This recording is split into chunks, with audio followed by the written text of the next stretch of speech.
Hello. Well, it does seem like the shock of recent events has unsettled me a little bit more than I thought it had. And I'd made a really bad mistake on the date the Queen died. I thought it was September the 9th, and it turned out to have been September the 8th. This is going to cause some trouble in America in future times. I can see that because the British are always going to say it happened on the 8th of the 9th, and you're going to think that it happened on the 9th of August, or a lot of people are going to think that. So I can see that there's going to be some trouble there, and that's going to be ongoing. Oh, you really will have to change your dating system, you guys. I don't know anyone else in the world who does it that way round. The most efficient way I've found is year, month, day, because that helps organising files in a computer as well. Okay, right, well, that's that done. And I made that mistake over the date of her death, and I apologise to everybody for that, including Her Majesty and Her Majesty's family. Oh, there goes my knighthood.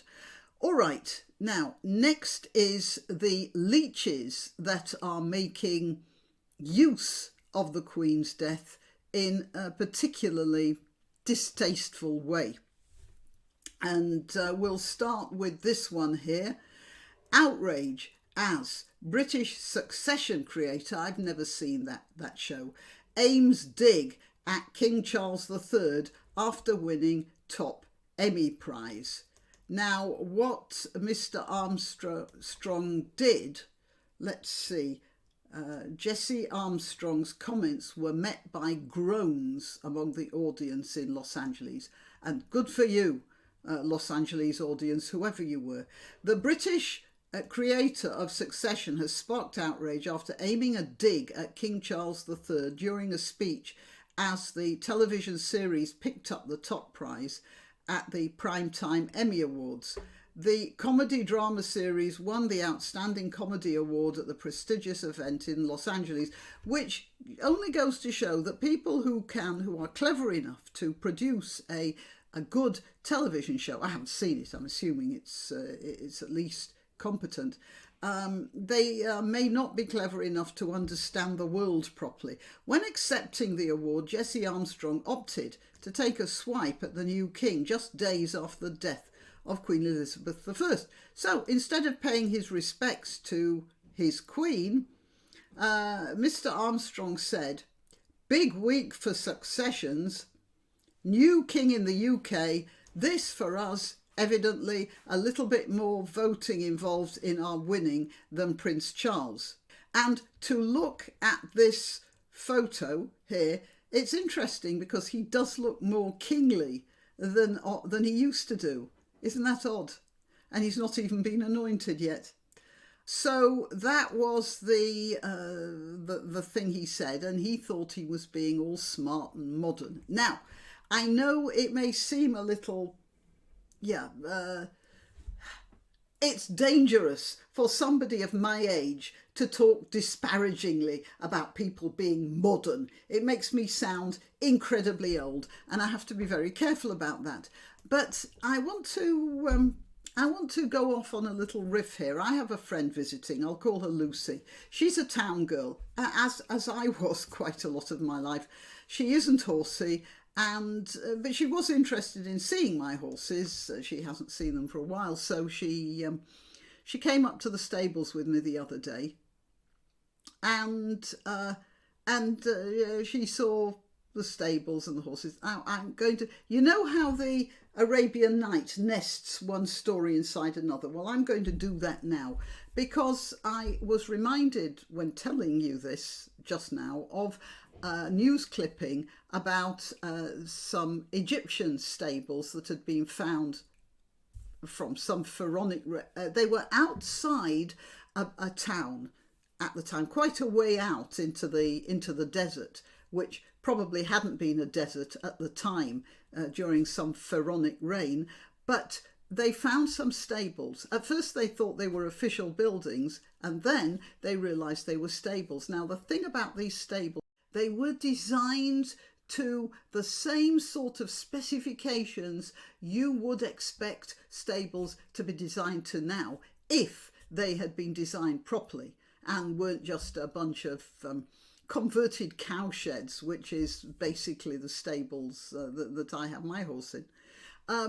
They were made to the size of the horse. They had cobbled floors, which the horses prefer. It gives them more of a foothold. And they slightly went down in the middle to a channel. So when the horse urinated, it would fall into that channel, and then the channels all came out and ran down a central channel in the yard of the stables. And of course there would have been straw there as well, but it would be a lot easier to wash the stables out with the sort of system they had. And that's like 5,000 years old. Some things never change. And they don't change because that's the way it works best. And when Lucy was looking at my stables, the stables I keep my horse in, she wasn't thinking of the Egyptian stables, of course, but she said to me that I was so lucky because I got to see, I was out there every day, I got to see the cycle of nature. And that never changes. It just keeps on cycling. You get a different attitude when you see the natural rise and fall of the seasons and the progression of the year. And you get people like this guy, Armstrong. I don't know where he lives, but it will be somewhere like central, a posh area of London, like Islington. There are some areas that are very posh, or St John's Wood maybe, somewhere very nice, but very townified. And you don't see the season. The most you might see of the seasons is if there's a tree in the street outside and you notice the leaves fall at certain times of the year and then start reappearing at other times. And that's about the top and bottom of it. I, in my role as a keeper of horses, I see a lot more of how things progress naturally. Well, people who live in towns must get the general impression at the back of their minds that they are masters of the universe. It doesn't matter if it's winter or summer, the same amenities are there, the same things are there. Paved streets may get a bit wetter or a bit drier, but basically they're still there. Sometimes I'm walking around places where the street the pathway just disappears at certain times of the year. And when you're in that townified situation, you get the idea that voting is, part of that control, that you can control everything yourself. And I know, and so do people who live in the country, that there are some things you can't vote for. There are some things that just happen. Now, it may seem odd to say that the monarchy is those sorts of things, but in many ways it is. And as long as but it's one thing we can remove if we really got sick of it, but it's one thing that, like the progression of the years, is part of the marker of our civilization. There's a television personality called Jeremy Clarkson. I'm sure most of you have heard of him. He was very famous for a show called Top Gear. I don't know whether you know, but he bought a farm and he has a TV show which chronicles his progression as a farmer. Now, I'm sure that some of the scenes are rehearsed or set up. However, it has brought to the general public the constant fight with nature that the British farmer has. It is like playing Russian roulette with the weather. We have better prediction now than we used to. But it's still, you want to harvest your corn and suddenly you've got 2 weeks of rain. The whole thing's ruined. And that's a year's income on that crop or whatever. It's really tough.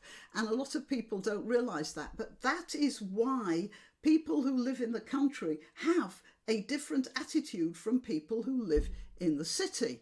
So I'm getting back to these smart people at the Emmy Awards ceremony. Obviously, this what's his name? Anderson, Atkinson, oh gosh, I've forgotten. Armstrong, right, okay. Armstrong guy thought he'd be able to leech off a national bereavement by pandering to what he read as the American Republican spirit. Now, I don't blame the Americans for having a Republican spirit. And I think it was a testament to American politeness that even at a function as woke as the Emmys, Mr. Armstrong's spiteful comment didn't work. And good. Now, while we're on the subject of leeching off a national bereavement, let's just have a quick talk about the Black Lives Matter organisation. Here we are. And this is reported in the BBC. And this is another set of leeches. Just look at this poser standing there at the side of that poster. You know, she obviously thinks she's pretty cool. She's revolutionary, and she is not grateful for the society she's living in. I'm not calling her the devil, by the way, but I remember some piece of literature, and I can't remember where it's from, but at one point somebody's having a conversation with the devil, and the devil remarks that one of the curses he's labouring under is that he cannot, he lacks the ability to feel gratitude. It was a very, I think it was probably a Russian writer, I don't remember exactly now, but yes, he couldn't feel gratitude. And it was a mark at that point of somebody who was cursed. And this person here, and many of these people here in this Black Lives Matter, I'm not saying all of them, they lack the ability to feel gratitude, and that is a curse. So anyway, let's just get on to this article here. They are seizing the opportunity to protest the death of an unarmed man. It was an undoubted tragedy, by the way. I'm not blaming, I'm not saying that it was right and proper what happened, but you'll see in a minute. Chris Carver, police shooting of unarmed man treated as homicide. A criminal investigation is underway after, oh dear, after the police watchdog said it would investigate the shooting of an unarmed black man as homicide. Now, the BBC, yeah, it has to be an unarmed black man, not an unarmed man. The police here in Britain have shot many unarmed people, and most of them have been white. But this time it's an unarmed black man, and that's the BBC for you. Chris Carver, 24, died after a police pursuit of a car ended in Streatham Hill, South London on Monday night. Okay, right, sorry, I'm not going to read the whole thing. The Carver family would like to give a heartfelt thank you to everyone who supported the family. And in this case, what they mean is people who have been supporting them in their opinion that the whole thing is totally racist. Which it wasn't. Now, let's have a look at the circumstances here. It says here that Mr. Carver died after a single gunshot was fired by a specialist firearms officer who is no longer on operational duties, Scotland Yard says. The IOPC said that although the officer is under criminal investigation and his conduct is also being investigated, it doesn't necessarily mean that they will end up facing criminal charges or a misconduct hearing. It might be just a murderous intent, or it could have been just a terrible mistake. And it seems to me that it was more a terrible mistake because of this. An automatic number plate recognition camera indicated the vehicle driven by Mr. Carver, which was not registered to him, so he was driving somebody else's car. That doesn't mean he was stealing the car, by the way. A legitimate borrow is just the same. But it wasn't registered to him. It was just they had the number plate, and it had been was linked to a firearms incident in the previous days. So that car had been involved in something to do with guns and firearms. So whoever was in the police car would have been aware that there was a likelihood that whoever was in the car was armed. The Audi was hemmed in by 2 police cars in the narrow residential street of Kirkstall Gardens. The IOPT said CPR was immediately given by officers and support reg. Okay, so we have a car involved in a very recent firearms incident, and it refused to stop when it was flagged down. Where does it say that? It doesn't say so. I can't see it here, but I did read it in another news report that it was running. The car wouldn't stop. So we have a car here that's implicated in a firearm. They don't know who's in there, who's driving it, but they do know it's been implicated in a firearms incident, and it wouldn't stop when flagged down. Well, you can imagine the police might be a bit nervous, and that sort of behaviour is just asking for trouble, isn't it? At present, there's no evidence at all of racist or even murderous intent. I have to remind you that it appeared that he was running away. Now look, what were the police supposed to think? And again, I have to put a caveat on this. The police are not notable for telling the truth. And they have told lies about other victims of their incompetence. So it is possible he wasn't running away. It is possible he was parking up. It is possible he was opening his door and getting out with his hands in the air. There will be external evidence, there'll be CCTV, there'll be other witnesses. So other versions of this story might come out. But so far, it appears that a young man made a mistake by running away from the police in a car that just coincidentally happened to be involved in a firearms incident, and he brought it on himself. That's the evidence we have now. So even if it turns out that there was something wrong with that story, at the moment, that is the story. So why are we getting riots of people saying that this is totally racist? We don't know anything about it. His heartbroken parents, I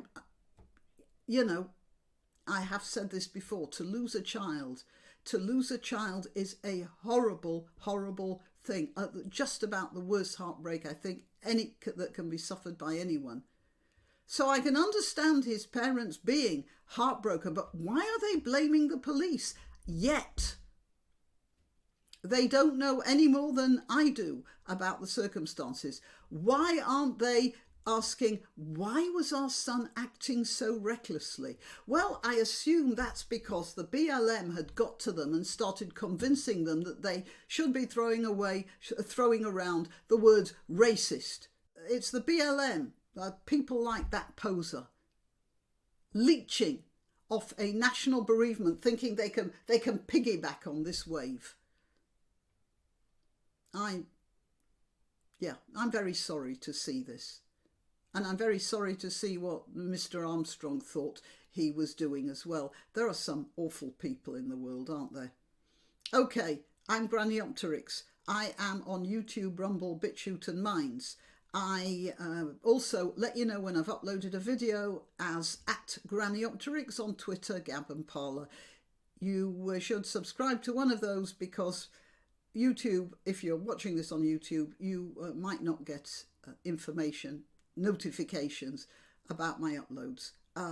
Also, if you want to help my channel, please support me by liking this video, sharing it and subscribing. And if you're subscribed on YouTube, check your subscription because they drop these things quite a lot. Dave Rubin was complaining about that. All right, so it's not just me. Yeah, and you can support me financially, buy me a coffee or any of the other links that will be in the description below. Okay, that's it. Till next time.